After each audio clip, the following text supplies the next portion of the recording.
Bonjour à tous, c'est Karl Jean de la chaîne Karl Climbing, une chaîne d'escalade qui parle de mes entraînements pour atteindre un jour mon objectif qui est de grimper un 9A. Aujourd'hui c'est une journée vlog entraînement sur une séance d'arcing, donc je te parle pas souvent de cette séance, de ce que c'est le arcing, mais c'est une séance qui est vachement importante pour moi en tout cas dans ma préparation puisque elle va représenter bientôt je pense plus de la moitié de mon volume et le fait d'en avoir parlé mais de ne pas t'avoir montré ce que c'est, comment ça se passe et comment je le fais, je pense qu'il fallait rectifier le tir et comme j'ai filmé il n'y a pas longtemps une de ces fameuses séances, en tout cas le début de ces séances lors de ma préparation, on va en parler aujourd'hui. Je te prends avec moi dans ma caméra, j'ai essayé de vlogger, j'interviendrai pour t'expliquer grâce à ce livre, un de mes premiers livres d'entraînement, les fondamentaux, ce que tu peux espérer atteindre comme résultat, quelques repères aussi physiques pour avoir la bonne intensité dans l'exercice, pour ne pas simplement faire n'importe quoi et travailler une autre filière. Bref, plein de repères, plein d'astuces, mais surtout des bases pour pouvoir effectuer toi-même cet entraînement chez toi. Ce soir c'est club, c'est session arcing, donc de récupération. Je vais essayer de faire une séance, bon elle n'était pas prévue mais c'est une séance qui est à faible intensité, le but travailler un petit peu les vaisseaux sanguins dans les avant-bras. Je le fais aussi pour moi, je veux changer un petit peu les esprits parce que sinon tu fais que travailler, t'entraîner, enfin t'as la tête comme un chou-fleur, donc c'est aussi pour voir du monde et puis pour, pour travailler un petit peu aussi les avant-bras. Donc je pense que ça me fera du bien et je t'embarque avec moi, je vais essayer de faire je pense 3 sets de 10 minutes, ça sera gentil et ce sera un bon début pour commencer. Bon alors qu'est-ce que je vais pouvoir te dire sur le arcing? Déjà je vais me baser, donc je t'avais dit sur ce bouquin, donc celui des frères Anderson, je te montre la couverture. Donc là je suis tombé sur la page 98-99, celle qui parle vraiment exclusivement de ce que c'est le arcing. Donc il y a longtemps, tu vois, que j'ai utilisé ce bouquin, c'est un peu une base d'entraînement et tu peux voir ici les sections en fluo, c'est ce que j'avais retenu à l'époque. Finalement, bah, tu vois, je replonge dans ce bouquin pour te parler du arcing et en fait, c'est quelque chose qu'on comprend rapidement, mais c'est pas quelque chose qu'on applique parce que ça demande aussi beaucoup de temps, beaucoup d'abnégation, tant qu'on n'a pas souvent à allouer, mais tant que je vais prendre certainement cette année pour pouvoir atteindre mes objectifs, en tout cas être dans les meilleures conditions possibles, les meilleures dispositions. Donc déjà il faut comprendre que l'arcing c'est un exercice qui se fait à très basse intensité, c'est un petit peu en parallèle avec la course, et donc là tu vas vite comprendre, c'est une séance en zone 2, c'est une séance en endurance fondamentale, c'est une séance où tu n'es pas censé dober, ou tu n'es pas censé être dans le mal, que ce soit au début ou à la fin de ta séance. Premier set, ok, 10 minutes, c'est déjà assez dur sur le mur. Donc je disais premier set, ok, c'est super dur, hein. J'ai rajouté des bacs là, les roses qu'on peut voir ici. Rose, ici, ça. Et heureusement que je l'ai fait parce que c'est super dur. Un chouïa plus et je serais pas dans l'intensité, ça serait trop dur. Je termine de me prendre 3 minutes et je repars pour 10. Et dire qu'à terme, là, d'ici juin, je vais devoir faire ça une demi-heure au moins. Ça va être dur. Hein. Alors comment ça se passe concrètement? Depuis le début, là, tu as pu voir mon premier set. Donc moi, j'effectue actuellement parce que j'ai pas encore l'habitude de me remettre sur ce type d'effort long, 3 sets de 10 minutes sur le mur. Je n'hésite pas à prendre des bacs, je prends des prises vraiment énormes, tu verras, j'en parlerai plus tard dans la vidéo.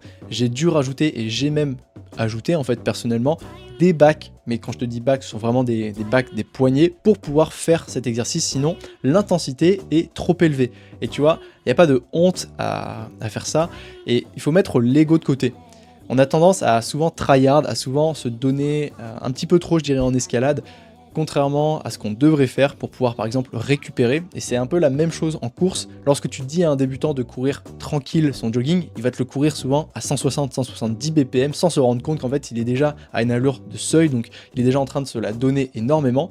Et quand tu lui demandes à quelqu'un de courir en endurance fondamentale, donc comme là en fait je suis en train de le faire par exemple pour l'escalade, tu te rends compte que les gens n'ont pas l'habitude ou n'acceptent pas de réduire l'intensité pour qu'elle soit vraiment modérée et très faible.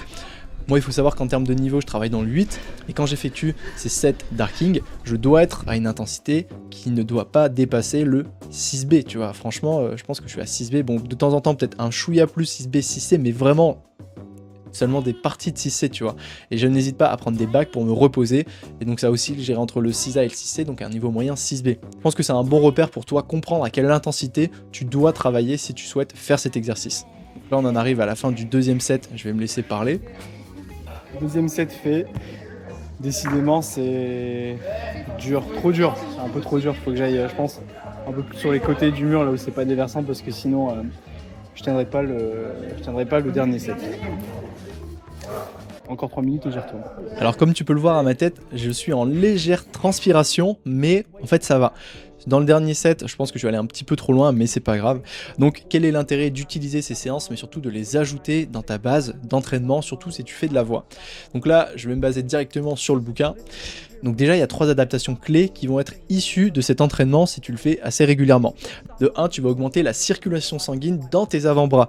Donc ça, c'est normal, sauf que à force d'augmenter cette circulation et le volume, il faut savoir que tes capillaires sanguins, ils ont une certaine résistance à la pression et en étant constamment en train de saturer ton système cardiovasculaire, mais également en fait tes vaisseaux sanguins de sang, tes capillaires ils commencent à s'ouvrir si tu veux sous la pression et c'est comme ça que tu arrives à créer de nouveaux vaisseaux sanguins.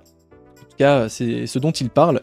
En 2, et je le traduis directement du bouquin, ça va te permettre de stimuler la synthèse d'une protéine, donc VEGF. Alors, j'ai plus le nom et la traduction en français, mais qui va initier l'angiogénèse. Donc, c'est-à-dire l'apparition de nouveaux vaisseaux sanguins, de nouveaux capillaires. Donc ça, c'est en combinaison avec le premier effet. Et en 2, ça va stimuler et augmenter la quantité, la taille, mais aussi la capacité de tes mitochondries à créer de l'énergie pour tes cellules musculaires. Concrètement, tu vas apprendre à tes mitochondries à utiliser davantage et de manière plus efficace l'oxygène que tu vas lui fournir, surtout au niveau de tes avant-bras, donc localement. Maintenant, au niveau de l'intensité et de l'exercice en lui-même, je vais te donner quelques repères. Une séance d'arcing, elle est souvent faite à la sensation. Et c'est ça qui est difficile lorsque tu commences. Comme tu n'as aucun repère, tu penses être dans un effort qui est suffisamment bas, alors qu'au contraire, souvent, tu dépasses ce dont tu as besoin. Moi, avec ma montre, je vais pouvoir peut-être te montrer mes BPM lorsque je fais cette séance. Tu vas voir que je monte pas très haut, à peine, je pense, à 110. Et encore, c'est pas dit. Là où je subis le plus, c'est souvent au niveau des avant-bras. Il faut que tu sois dans une condition de légère transpiration après 10 minutes dans l'exercice. Donc tu vois, c'est exactement ce que j'avais, l'état dans lequel j'étais à la fin de mon 3e set, donc c'est très bien. Bon, ensuite, chaque set devrait durer au moins 20 minutes. Alors moi, je trouve à titre personnel que c'est beaucoup trop lorsque tu es un débutant. Même moi, tu vois, je reprends cet exercice et 20 minutes, c'est difficile, surtout lorsque tu dois en faire 3 fois 20 minutes. C'est 1 heure sur le mur, tu vois, mais sans compter les repos. Les repos ne doivent pas être très conséquents, seulement 3 à 5 minutes pour vraiment être dans une intensité faible qui te permet de continuer longtemps et longtemps. Donc ça t'entraîne aussi mentalement, parce que l'effort, il est dur, l'effort, il est long, et c'est difficile des fois de juste rester sur le mur et d'accepter. D'où l'importance de choisir des bacs, de choisir des prises qui sont facilement tenables, qui sont par rapport à ton niveau évidemment. Le but, c'est pas d'être daubé quand tu fais l'exercice, et surtout, c'est pas de se dire je fais ça par exemple 10 minutes, à 10 minutes pile, je lâche et j'explose du mur. Ça veut dire que tu étais à une intensité qui était trop élevée. Il faut descendre. Tu vas le voir, je vais peut-être te le remontrer, mais lors de mon premier set et de mon 2e set, j'avais terminé et je suis redescendu tranquillement. Pas au niveau du 3e parce que je commençais à dauber, mais l'idée c'est ça. L'intensité est tellement faible que ça ne te pose pas de problème de redescendre. Ensuite, le niveau et l'intensité à laquelle tu grimpes, il peut varier. C'est pas grave si tu n'es pas à chaque fois homogène, si c'est pas quelque chose de neutre, je dirais. Tu peux avoir des phases où l'intensité monte, par exemple, c'est ce que je te disais moi, quelque chose qui va être peut-être de l'ordre du 6C, voire 7A grand max, suivi d'une phase de récupération où là tu redescends, tu prends des bacs, tu essayes de récupérer dans le 5C, 6A. À titre personnel, je n'hésite pas à rester un petit peu plus longtemps sur des prises, à essayer de récupérer si j'en ai besoin. Il y a d'autres personnes qui sont pour le fait de rester en mouvement de manière continue. Je crois que les deux fonctionnent bien puisque finalement tu alternes et c'est pas mal aussi d'essayer de récupérer sur des bacs. T'en as besoin aussi bien sur le mur quand tu grimpes en compétition qu'en falaise. Donc mimer et apprendre à récupérer sur de bons bacs, ça a un intérêt. Je me base d'ailleurs sur la vidéo de Dave McLeod qui a fait une vidéo entière là-dessus. Et lui, imagine un peu le gars, bon, bien sûr c'est un grimpeur professionnel, mais c'est surtout un mec qui a une abnégation et qui se dédie à l'escalade. C'est juste dingue ce qu'il fait. Il faisait 3 sets de 40 minutes par jour à raison de 5 fois par jour. Est-ce que tu imagines un petit peu le délire que c'est? Forcément qu'après il avait une caisse monumentale pour grimper. Je dis pas que j'en arriverai jusque là, mais déjà faire une séance 10 minutes x 3, c'est déjà bien par semaine. Je vais essayer peut-être d'en faire 2, on verra. Je ne sais pas où ça va me mener, mais je compte vraiment donner cette année une chance à ces séances d'arcing pour pouvoir développer cette base d'endurance et essayer de faire de meilleures croix. Ensuite, donc là, les mouvements, on en a parlé. Donc si tu commences à avoir les bouteilles, ça on en a parlé également, c'est que c'est trop difficile, tu es obligé de descendre. Et comment te dire, un entraînement qui est efficace, voilà, c'est un entraînement qui est aussi toujours progressif. Donc à savoir que moi j'ai commencé par 10 minutes parce que je savais que je pouvais le faire. J'avais déjà eu cette base d'entraînement. J'ai fait une deuxième séance de 10 minutes et la fois dernière, celle-ci je ne l'ai pas filmée, j'ai fait 15 minutes. Ce soir, là où je te parle, actuellement je te parle, on est le 22 février. Je vais grimper ce soir et faire 15 minutes encore pour stabiliser, je dirais, cette charge d'entraînement. Je pense que je pourrais déjà faire les 20 minutes, mais il faut que ce soit progressif. Vaut mieux que ce soit progressif et que tu ne subisses pas un contre-coup plutôt que de monter trop rapidement. Moi, l'objectif à la fin de ma préparation, donc d'ici juin, juillet, lorsque je veux partir, donc je partirai certainement à Séuse, c'est d'arriver à faire ces fameux sets de 40 minutes, 3 fois 40 minutes, j'en serai très fier, très satisfait. Ce genre d'entraînement, il est aussi difficile à faire et à accepter parce que c'est pas le genre d'entraînement qui va te permettre d'avoir des résultats faramineux et exponentiels tout de suite. C'est quelque chose qui se construit semaine après semaine, mois après mois, je dirais même année après année. Comme ton endurance en course, en zone 2, ça prend des années à construire et c'est pas du jour au lendemain que tu vas avoir des résultats. Donc il faut croire en ce processus.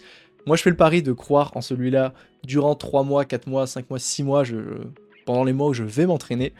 Et d'ici en fait la fin de ma préparation pour le marathon, je pense que je vais me focus là-dessus parce que c'est une séance qui n'est pas trop difficile, c'est une séance que je peux faire assez souvent et qui va pas me casser pour la course. Donc voilà, c'est tout pour aujourd'hui.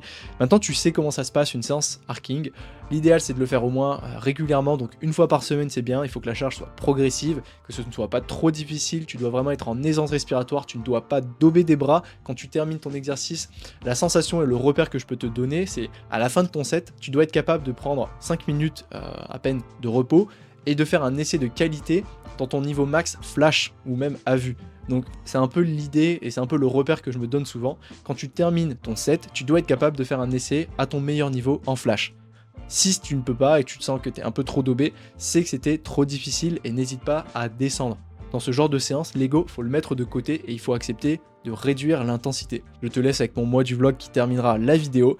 Juste pour te mettre au courant que j'ai filmé récemment une vidéo de ma séance de doublette que j'effectue à mon club. Donc je sais pas si t'as remarqué, mais en fait on a un espace de bloc et juste derrière un espace de voix et je faisais ces séances de pyramide mais en doublette et j'ai filmé à la GoPro la plupart de mes voix et surtout avec un grand angle et ça peut être aussi intéressant à voir comment ça s'organise. Donc j'ai réussi à filmer un 7B, 7B+, un 7C+, 8A, un autre 7B et puis les autres en doublette en grand angle. Mais là je te parlais de la GoPro. Ça va être intéressant à regarder. Je te dis à la prochaine. Salut, ciao. Fin de séance de Conti.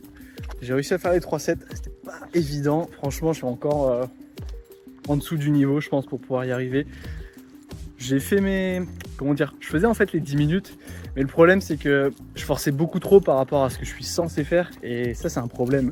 Il faut que j'arrive à être plus endurant, plus efficace et développer un peu plus ma continuité et ma capacité à récupérer sur de bonnes prises. Parce que là, entre nous, on va pas se mentir, j'ai pris que des bacs. Hein. J'en ai rajouté d'ailleurs, c'est pas pour rien. Mais bon, on va voir déjà si ça porte ses fruits. Et c'était une bonne séance. Hein.